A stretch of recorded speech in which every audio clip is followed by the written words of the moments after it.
साथियों सलाम, नमस्ते, सत श्री अकाल और जय भीम जोहार। साथियों, क्या हेमंत कैबिनेट का विस्तार होने जा रहा है? ये बातें हम ऐसा क्यों कह रहे हैं दोस्तों? इसलिए कह रहे हैं कि आपको पता है दो शोक झारखंड को हुआ।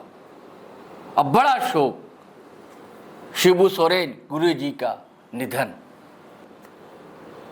दुष्कर्म के जो संस्कार है वह अभी मुकम्मल भी नहीं हुए थे पूरी तरह के शिक्षा मंत्री रामदास सोरेन का देहावसान हो गया। राजकीय शोक था कल,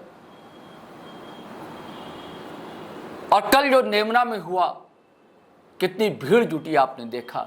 एक गुरु जी के प्रति कितना टूट लगाव और प्रेम लोगों के बीच देखने को मिला। और ऐसी भीड़ तो नहीं, लेकिन घोड़ा बांधा भी ऐसे ही भीड़ जुटी, लगभग इससे थोड़ी कम है, क्योंकि अपने लोकप्रिय नेता रामदास सोरेन के अंत्येष्टि के लिए लोग जुटे थे। सबकी आंखें नम थी, कई मंत्री भी गए, मुख्यमंत्री के साथ मजबूरी थी। हो सकता है कि 1-2 दिन के भीतर वो जाएं हेमंत सोरेन, लेकिन अपनी संवेदनाएं व्यक्त की। और सबसे अचंभित करने वाली बात कि टाइगर कोल्हान कहे जाते हैं चंपई सोरेन, उन्होंने जिस तरह अपनी भावनाएं व्यक्त की हैं वो ऐतिहासिक है दोस्तों। उन्होंने याद किया है जेएमएम के दौर को, उन्होंने याद किया आंदोलन के दौर को, उन्होंने याद किया है कि किस तरह साथी थे रामदास सोरेन। हालांकि तब काफी बचपन के दिन थे उनके। अब रामदास सोरेन नहीं रहे, इससे कोई असर नहीं पड़ेगा। 56 से 55 सीटें हो जाएंगी सरकार पर, लेकिन एक मंत्री, योग मंत्री जो शिक्षा के क्षेत्र में लगातार काम कर रहे थे, एक विजन था उनके पास बदलाव का कि कैसे बदलाव किए जाए झारखंड में, तो उनकी जगह पर कौन होगा? अब सवाल ये है दोस्तों, क्योंकि होना तो जरूरी। और जेएमएम की एक परंपरा भी रही है कि वो चुनाव हो, बाद में होता ही है उपचुनाव, यहां भी होगा घाटशिला में, लेकिन उससे पहले किसी ना किसी को शपथ दिलाना है। तो क्या उनकी पत्नी होंगी, या उनकी कोई बेटी होगी मंत्री, या उनके बेटे में से कोई एक होगा? यह सब हम चर्चा करेंगे। हमारे साथ हैं पॉलिटिकल एडिटर शैलेंद्र सिन्हा, इनसे हम जानेंगे कि क्या सिनेरियो बनता हुआ दिख रहा है। जी शैलेंद्र जी बताएं। देखिए, सबसे पहले तो ये है जो रामदास सोरेन जी के परिवार के साथ मुख्यमंत्री हेमंत सोरेन की बहुत नज़दीकियां रही हैं, करीबी रही हैं। तो जिस समय, आपको याद होगा, ये पिछले साल की बात है जब चंपई दा जेएमएम छोड़ के और कैबिनेट से इस्तीफा देते हुए चले गए थे जब जी भाजपा में, तो हेमंत सोरेन पे बहुत बड़ा दबाव था जो किसी अपने भाई को भी मंत्री के रूप में रखने का, बसंत सोरेन को, कि जब हेमंत सोरेन जेल में थे और चंपई दा मुख्यमंत्री बने थे तो उस समय बसंत सोरेन मंत्री बने थे, तो ये बड़ा दबाव था उसको। बावजूद इसके मुख्यमंत्री हेमंत सोरेन ने उस दबाव को हटाते हुए और रामदास सोरेन को मंत्री बनाया था। तो ये अपने आप में बहुत बड़ी बात थी, क्योंकि जिस कोल्हान क्षेत्र में, और जो जैसा आपने भी कहा, जो संघर्ष के दिनों के साथी रहे और वो पुराने पार्टी के कार्यकर्ता रहे हैं, तो जो एक उनके प्रति सम्मान था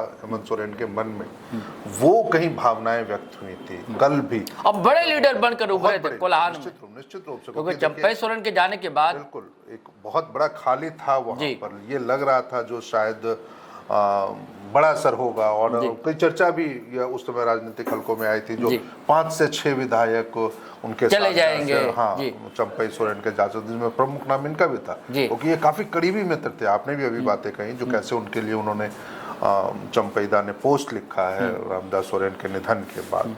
तो निश्चित रूप से ये बड़ी बात थी, लेकिन जिस तरीके से हेमंत ने उस पूरे मामले को संभाला था, हेमंत सोरेन मुख्यमंत्री के रूप में, और वहाँ जा करके उसी इलाके में एक सभा करना, योजनाओं को अमली जामा पहना। आपको याद होगा मुख्यमंत्री सम्मान योजना के लिए यात्रा निकाली थी, देवी दीपिका सिंह पांडे, कल्पना सोरेन, सब लोगों ने। तो निश्चित रूप से इस बार भी जब हम चर्चा कर रहे हैं जो उनकी जगह कैबिनेट में कौन, तो सबसे पहले चंपई सोरेन के लाडले बाबूलाल सोरेन को दोहराया, बाबूलाल सोरेन को, और वो भी बड़े मतों से 22-25 हजार के लगभग जी। का अंतर था वो, जबकि आप जान रहे हैं जो कैसे उनके खिलाफ घेराबंदी करने की कोशिश की गई थी।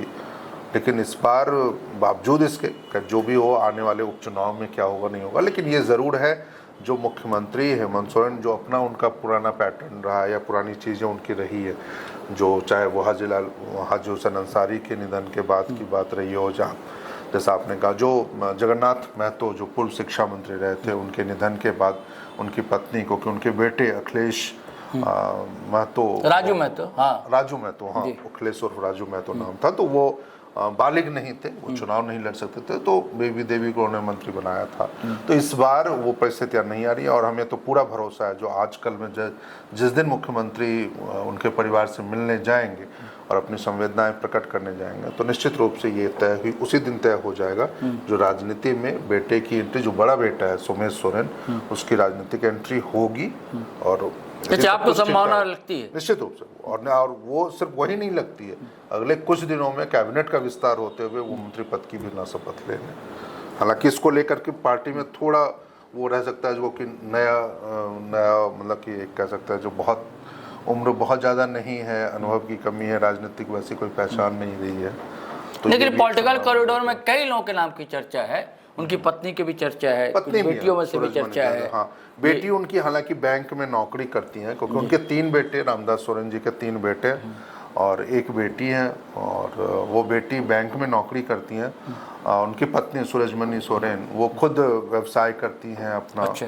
तो वो भी, तो ये संभावना हो सकती है जो वो भी राजनीतिक एंट्री, या फिर हो सकता है जो पहले उनको मंत्री बना दिया, यदि वो मंत्री बनती है तब तो फिर ये मान लिया जाएगा। सोमेश की संभावना इसलिए भी है कि वो लगातार घाटशिला के इलाके के दौरा करते रहे हैं और हमेशा पिता वो के साथ रहे हैं, साथ में रहे, क्योंकि जैसा हम सभी जानते हैं, बहुत सारे दर्शक भी जान रहे हैं, जो रामदास सोरेन अपने गांव के एक प्रधान भी रह चुके हैं, ग्राम प्रधान। जब उनके पिता का 90 के दशक में निधन हो गया था तो वो सबसे पहले उन्होंने ग्राम प्रधान ही बने थे गोड़ा बांधा में। तो वैसी पृष्ठभूमि जो है ना, वो पृष्ठभूमि सोमेश सोरेन को भी मिली है, या वैसी संस्कार कह लीजिए, जो भी चीज़ है तो वो मिली है। और वो लगातार क्षेत्र में रहे हैं। अभी जब पिछले 10-12 दिनों तक वो दिल्ली में रहे थे तो लगातार अपने कार्यकर्ताओं के साथ, अपने क्षेत्र के लोगों के साथ वो बने हुए थे और लगातार वो अपडेट भी कर रहे थे। तो ये कह सकते हैं जो निश्चित रूप से जो सोमेश सोरेन का दावा मतलब मजबूत नहीं कह सकते हैं, लेकिन ये ज़रूर है जो हाँ उनके प्रति ज़रूर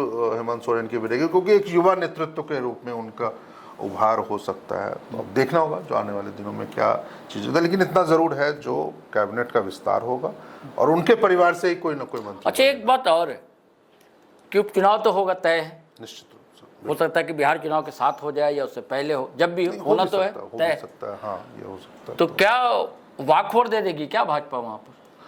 देखिए, ये तो आपने बहुत बड़ी बात कह दी और सच्चाई संभावना ये भी हो सकती है भाजपा वॉकओवर दे ना दे, लेकिन चंपई सोरेन जरूर वॉकओवर देने की तैयारी में होंगे, क्योंकि जो पोस्ट लेकिन एक तरफ बेटा है उनका बाबूलाल सोरेन। लेकिन देखिए, पिछली बार वो परिस्थितियां अलग थी, लेकिन इस बार की परिस्थितियां अलग हैं, क्योंकि पिछली बार यदि आपने भाजपा प्रत्याशी के तौर पर अपने बेटे को खड़ा कर दिया था, तो इस बार वो उस समय वो राजनीतिक लड़ाई थी जो पार्टियों के आधार पर टिकट पार्टी ने दे दिया भाजपा ने, और इधर जेएमएम ने, तो दोनों नेता आपस में लड़ पड़े, रामदास सोरेन और इधर बाबूलाल सोरेन थे। लेकिन इस बार की परिस्थितियां बिल्कुल अलग है। इस बार सहानुभूति वोट भी तो होगा उनके पक्ष में, जेएमएम के पक्ष में, और महागठबंधन की आप देख ही रहे हैं जो 56 सीटों की बहुमत से भी बड़ा की सरकार है। तो निश्चित रूप से लोगों की उम्मीदें या फिर लोगों की भावनाएं, उनकी सहानुभूति, वो सब भी जुड़ा हुआ है। क्योंकि चंपई सोरेन ने जिस तरह अपनी निकटता अपने पोस्ट में दिखाई है और सहानुभूति और अपना प्रेम, अपनी भावना व्यक्त की है, तो उससे ऐसा लग रहा है। निश्चित रूप से इसलिए कह रहा है ना, जो भाजपा वॉकओवर दे ना दे, चंपई सोरेन दे सकते हैं। चंपई सोरेन दे सकते हैं। हो सकता है जो वो अपने लिए, अपने बेटे के लिए, मतलब बाबूलाल सोरेन के लिए शायद वो इस बार टिकट ना मांगे, तो ऐसी परिस्थितियों में भाजपा किसी दूसरे को भी उम्मीदवार खड़ा कर सकती है। जैसे आपको याद होगा डुमरी में टाइगर जयराम नहीं लड़े थे, दूसरी बार लड़े, हाँ, जो पहली हाँ। बार जब उपचुनाव हो रहा था, हाँ। निश्चित रूप से बिल्कुल सही आप कह रहे हैं, जो उस समय वो नहीं लड़े और बाद में जब लड़े तो वो फिर बताया कि विधायक क्यों भी नहीं बने। लड़ने से एक सहानुभूति, एक विधायक भी बने और वो हमेशा से देखिए टाइगर जगन्नाथ महतो की छवि निश्चित रूप से बहुत अच्छी थी लोगों में, और सब लोग, इसीलिए टाइगर किसी को, हर किसी को उपाधि नहीं मिल जाती है। तो ऐसे में जो परिस्थितियां डुमरी में आई थी ना, वैसी कुछ परिस्थितियां इस बार घाटशिला में भी देखने को मिलेंगी, और एक बड़ा बदलाव तो निश्चित रूप से इस बार वहाँ होने वाला। तो साथियों, शैलेंद्र जी जैसा बता रहे, सोमेश जो है अगले मंत्री बनने जा रहे हैं झारखंड में। पूरी संभावना है, 100% तो हम लोग को लगती है संभावना। अब देखिए क्या होता है, देखिए राजनीति में कुछ भी हो सकता है, लेकिन ज्यादा संभावना जो उनकी है, और एक ट्रेडिशन रहा है जेएमएम में कि परिवार का ही कोई व्यक्ति मंत्री बनाया जाता है, और उपचुनाव में भी टिकट उसे ही दी जाती है। अब इस हफ्ते या अगले हफ्ते कब शपथ ग्रहण करते हैं? मानसून सत्र तो स्थगित हो गया था, किस कारण हुआ था आपको पता है? मानसून सत्र भी शुरू होने वाला, हो सकता है उससे पहले ही शपथ ले लें सोमेश, या उसके बाद, देखने वाली बात होगी। चलिए साथियों, आज्ञा दीजिए, लेकिन वही गुजारिश है कि अगर आपने हमारा चैनल सब्सक्राइब नहीं किया तो अवश्य कर लें, और वीडियो धड़ाधड़ फटाफट खटाखट शेयर करें, लाइक करें, कमेंट करें। आज्ञा दें, इजाजत दें। जय हिंद, जय भारत।